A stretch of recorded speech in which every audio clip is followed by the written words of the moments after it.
दोस्तों, प्यार भरा नमस्कार। आजादी के 75वें स्वतंत्र दिवस में अमृत महोत्सव की ढेर सारी शुभकामनाओं के साथ हम आपको ले चलते हैं कुछ सुनहरी यादों की तरफ। चलो फिर से आज वह नजारा याद कर ले, शहीदों के दिल में थी वह ज्वाला याद कर ले। जी हां, आज मैं सुनाऊंगा आपको रानी अवंतीबाई की कहानी एमपीएस की जुबानी।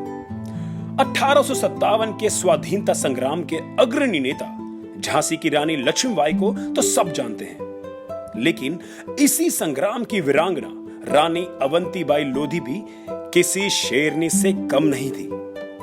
आज भी लोग काव्य की नायिका के रूप में राष्ट्र के निर्माण, शौर्य व बलिदान की प्रेरणा देती नजर आती हैं। इनका जन्म 16 अगस्त 1831 को ग्राम मनकेहनी में पिछड़े वर्ग के लोधी राजपूत समुदाय में हुआ। इनकी शिक्षा भी मनकेहनी में हुई।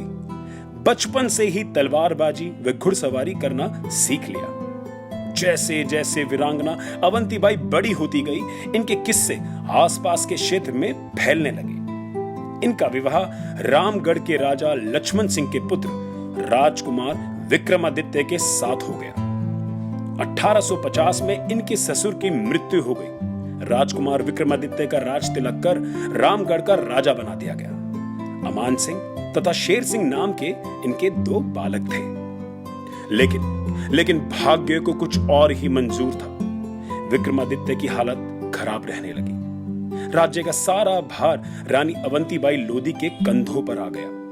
झांसी की रानी की तरह अपने पति विक्रमादित्य के अस्वस्थ होने पर भी ऐसी दशा में उन्होंने राज्य का कार्यभार संभाला और अपनी योग्यता का परिचय दिया। रामगढ़ की राजनीतिक स्थिति का पता जब अंग्रेजी सरकार को लगा तो उन्होंने रियायत को कोर्ट ऑफ वार्ड्स की अधीन कर दिया तथा शासन प्रबंध के लिए एक तहसीलदार को नियुक्त कर दिया। रामगढ़ के राज परिवार को पेंशन दी गई। इस घटना से रानी अवंतीबाई बहुत दुखी हुई, परंतु वह अपमान का घूंट पीकर रह गई तथा उचित अवसर आने की तलाश में लगी रही। मई 1857 में अस्वस्थ होने के कारण राजा विक्रमादित्य का स्वर्गवास हो गया। निराशा के बादल चारों ओर छाने लगे। 1857 में जब देश में स्वतंत्रता संग्राम छिड़ा तो क्रांतिकारियों का संदेश रामगढ़ भी पहुंचा।